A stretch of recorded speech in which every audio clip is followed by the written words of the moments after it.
This video may look like it wouldn't be too hard to respond to, but it's those implications. He says all these little things that are just loaded with assumptions, and it all has to be unpacked, so let's get straight into it. Which meant white families could sell their homes and send their kids to college. No. Another myth. Blacks and whites are equally likely to have their college paid for by their parents. They get the same amount of money from grants and end up with similar amounts of debt despite whites being more likely to work through college. They grow up so fast. Passing down their wealth and advantages to future generations. Nope, this is a myth. 77.1% of whites get no inheritance. Among whites, only 22.9% pass on any wealth transfers between generations. In fact, we can look at the wealth accumulated by blacks, whites, and Hispanics among those who receive zero inheritance. And we can see that even when they inherit zero wealth, whites accumulate much more wealth over their lifetime. And in the US, schools are largely funded by property taxes. Since property values in the white neighborhoods are so much higher, their schools get way more money to spend on things like facilities, teachers, and supplies. On the other hand, predominantly Black and Latino schools are massively underfunded. Nope, another myth. Blacks and Hispanics actually get slightly more money for school per person than whites do. Like, the whole property taxes funding schools means that whites get more for schools. You know, that's like a plausible sounding notion, but just because you have a plausible theory in your head doesn't mean it's true. There's a lot that goes on in the world, and you gotta check that your ideas are actually correct, not just that all the pieces fit together or line up. The truth is, Lil Donovan doesn't just go to the best school, he goes to a segregated school. They babble about the good schools myth. This is another thing that we actually have empirical evidence on, looking at lottery voucher studies. What happens is students who are sufficiently poor can apply for a voucher, and of those who applied, they would then be randomly selected in a lottery to see who gets the voucher. Now, you may say that having a lottery decide which school you go to is kind of shitty. Well, maybe, no comment about that, but in effect, this makes a randomized control trial for schools. And what it found is that no, for students who qualify for vouchers and apply for them, there's no difference in performance whether they get the voucher or not. Now, there's a big difference between those who qualified but didn't apply and those who did apply, but among those who both qualified and applied, it didn't matter whether they got the voucher or not. So it's not the school that they go to, it's the student. There's no such thing as a good school or a bad school. It's good kids and bad kids. I've been talking about supposed knock-on effects of redlining, but you know what? Adam didn't even establish that redlining caused blacks to have a lower rate of home ownership. Now, go ahead and be incredulous about this and make a face, but no, it hasn't been shown. He just said it. I mean, look, the Lady of Black Wisdom herself said that Banks still regularly charge Black homebuyers higher rates on loans than they do white homebuyers, even when they have the same credit. Which calls into question, did the policy of redlining itself even matter? Well, our great government census doesn't like to keep consistent stats on this, but I think the stats here are consistent enough. Link in the description for these. And you can see a remarkably consistent gap by decade between blacks and the whole of the US. And the point is that at most, you're looking at a 1.5% shift as a result of ending redlining, which redlining was outlawed in 1968. Which brings us to today. Are banks unfairly discriminating against blacks? And according to a review done by the Federal Reserve itself, the answer is no. For a given credit score, banks are less likely to give a loan to blacks. True, but that's actually about right in terms of real risk to default. Being white is worth something. I don't know, maybe it's worth 30 points on your credit score to be white. Credit score is just an index based on past behavior. It's not a crystal ball for the future. And whites being more likely to pay back a loan, even when the credit scores are the same, this is an example of something known as regression to the mean. The default rates for blacks and whites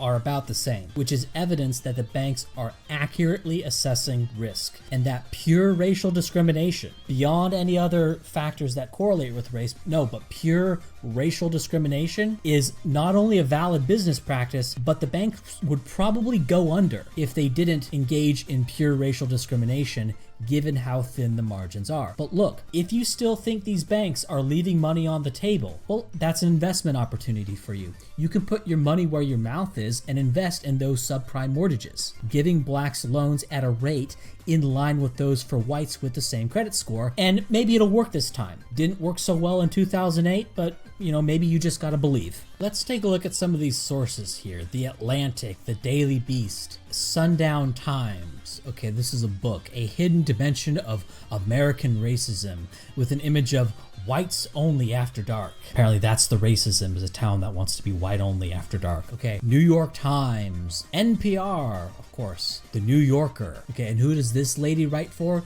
New York Times Magazine. Oh, one thing that's cited here. ProPublica, what's that? Let's look at ProPublica's homepage here. Ivanka and Donald Trump Jr. were close to being charged with felony fraud. Okay, so we know what this is. We've seen this before. We know what ProPublica is. But what the hell is this? Really? The Atlantic? New York Times? Adam, do you still use AOL?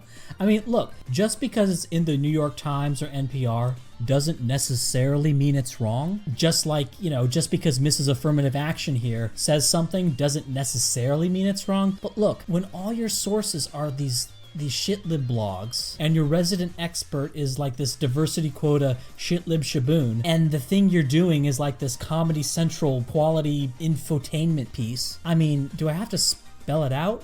These are all signs that this is gonna be shit. Before I even get into any of the arguments here, all the early indicators about what this thing is looks like a giant pile of shit. But in addition to just being matter-of-factly incorrect about everything said, this video makes some really disgusting implications. It's not so white here, look. Bad example. Ignore sweater dog people. A tote bag full of kale. You're killing me, lady.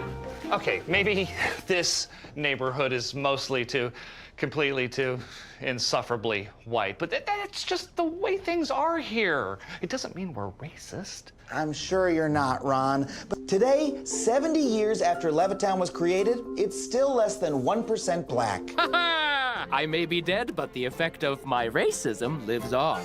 Just look at the implication there. Insufferably white? Imagine if you went to Japan and had some heartfelt conversation with a Japanese about the problem of Japan being insufferably Asian, or more specifically, insufferably Japanese. Or look at how Saudi Arabia is, oh my goodness, it is insufferably Arab. They really need to work on that. They really need to work on Saudi Arabia being 99-point-something% Arab. That sounds kind of demented when you say it like that. Like you're racist and like you really hate those people, right? Oh, but when you say, oh, this area is too white. Well, for some reason that sounds okay for a lot of people. A lot of people hear that and that sounds okay to them. In fact, saying that about white people, not only is it okay, but it sounds like it's high-minded or progressive. We're the progressives, we're for progress, as opposed to those non-progressive people who are anti-progress. What a stupid name to call yourself progressive. Anyway, and this disparity of reaction between when you say this place is too Arab versus this place is too white, the disparity of reaction, that's the conditioning. It's not just a buzz phrase. You've probably been conditioned, not rationally persuaded, not overtly bullied into thinking this way, but subtly conditioned to think that it's okay to say that a place is too white. Someone came in and said this place is too Jewish, alarm bells would come off. But no, too white, that's okay, right? If they say, oh, this place is too black, what's wrong with you? Oh, but too white, that's okay. You weren't bullied into thinking this way. You weren't rationally persuaded into thinking this way. It was slowly sort of conditioned into thinking this way. And this reaction, this conditioned reaction is, say it with me, anti-white. Yes, this is a double standard against whites. That is a product of conditioning. Okay, so let's put it together here. This is anti-white conditioning. Anti-white. True. Conditioning. True. This isn't crazy. This isn't tinfoil hat. This is something obviously true. No need to argue against this. No need to pretzel your mind and imagine that just because this is a white nationalist talking point, that what I'm saying here must be false. No, this is true. This is a product of anti-white conditioning. Another thing to note throughout the video is that Adam just assumes that genetic confounders don't exist. Look, you can tell what race someone is by looking at the shape of their brain, and genes responsible for neuron development have more differentiation between the races than genes responsible for skin color do. In addition, we're finally starting to find the genes that explain variation in intelligence, and none of them are evenly distributed between the races, or population, or Klein, or whatever synonym for race you want to use. Because remember, colloquial perceptions of race correspond to best fit genetic clusters at over 99%. So when we talk about the colloquial races or the best fit genetic clusters, these are basically the same thing. Every time someone says that group A has more resources put into them, okay, always beware of genetic confounders and the cargo cult mentality. The term cargo cult mentality comes from Pacific Island cargo cults that believed that if they made runways and performed certain gestures, like the Americans did for their air bases, then airplanes would land on their little runways and bring them a bunch of cargo. Like with education. Oh, if we just send our kids to the tutors and have the same high level of coursework, he'll become smart like those other smart kids. Well, not necessarily. You gotta have the genes. For example, AP and honor students have more effort put into them than average students do. That's because they're worth the effort. They're a good investment. If you pour just as much resources into the average student as you do to the honor student, the average student is just going to get annoyed. Average students aren't worth the effort. They're not a good investment past a certain point. If you tried to teach children to sing, well, children will learn to sing to some extent. If you tried to teach a pig to sing, that would just annoy the pig. A pig is not worth the effort. A pig is a bad investment in terms of teaching to sing. Or how about human-chimpanzee differences in education? Look at how little effort we put into educating chimpanzees. No wonder they can't even speak. Clearly, if we gave them just as much educational opportunities as humans, they would be like humans. Look at the correlation between education investment and intelligence based on standardized test scores or intelligence tests or whatever you want to use. Look at the correlation here. Oh, look at how low chimpanzees are. But look, chimpanzees are right on this line. They get 0 educational investment and their IQ is like 50 or whatever it is. But you could make an argument like that.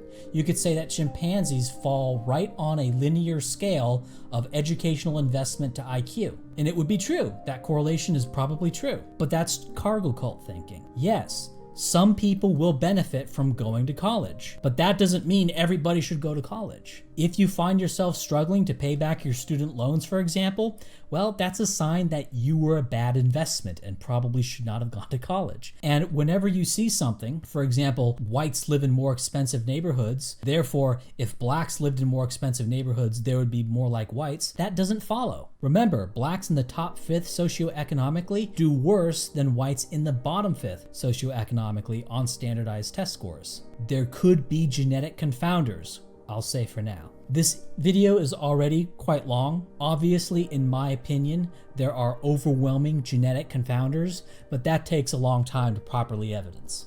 For now, let's just say that one can't just, by fiat, by dictate, assume that all differences between groups must be down to environmental or non-genetic differences. One underlying assumption, not just in this video, but in all sorts of videos about this, is the assumption that segregation itself is inherently oppressive. Early suburb developers like William Levitt instituted explicitly racist policies. Levittown homes must not be used or occupied by any person other than members of the Caucasian race. And the federal government itself encouraged developers to discriminate. Developers, I want you to exclude non-whites. And if the neighborhoods are segregated, that means the schools are too. What? No, that can't be true. We ended school segregation back in the 60s. Sorry, Ron, but I'm afraid that's not true. That black children are more segregated in schools now than at any time since the 1970s. All countries are segregate from each other. People segregate from each other all the time.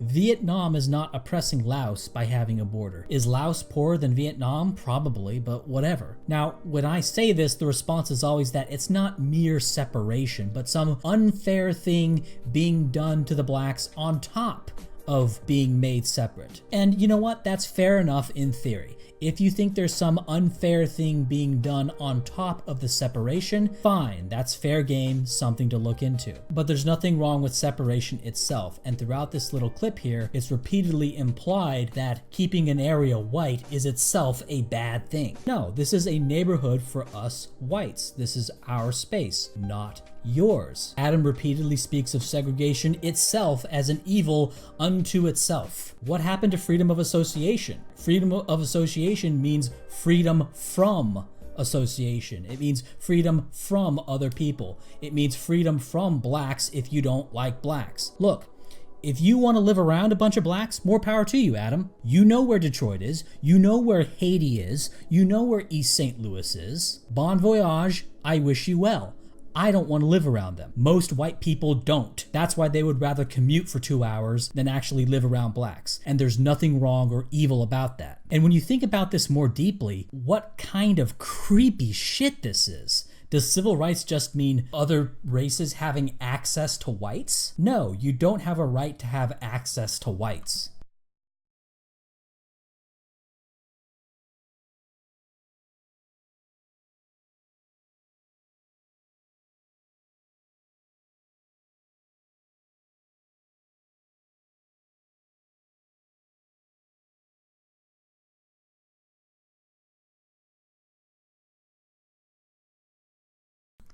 And the problem with this Adam guy is that whenever he says something that I know something about, he's always wrong. He's always wrong. So for example, when he says, oh, white people made money by selling their homes when the market went up.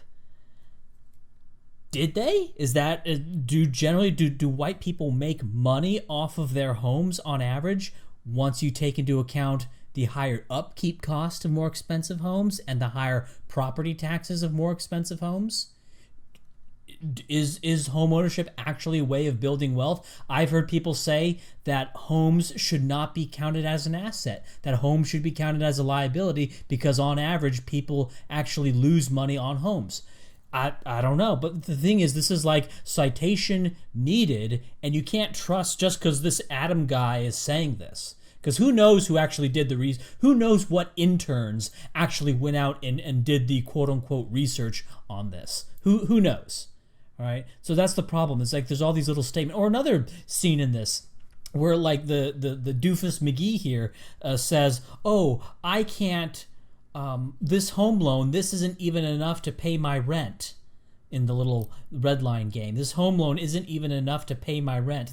Dude, you don't take out a loan to pay rent. You don't take loans to consume, you numpty. Loans are for investment. You don't take out a loan for rent. If you're taking out a loan for rent, or if you want to take out a loan for rent, that's a very good sign that nobody should give you a loan because you won't be able to pay it back. If you're taking out a loan to pay rent, then nobody should loan to you. And you should be redlined, okay? So that's funny. Funnily enough, this guy's action basically is evidence that he should be redlined, right? And what a great allegory for what's actually going on in the real world here.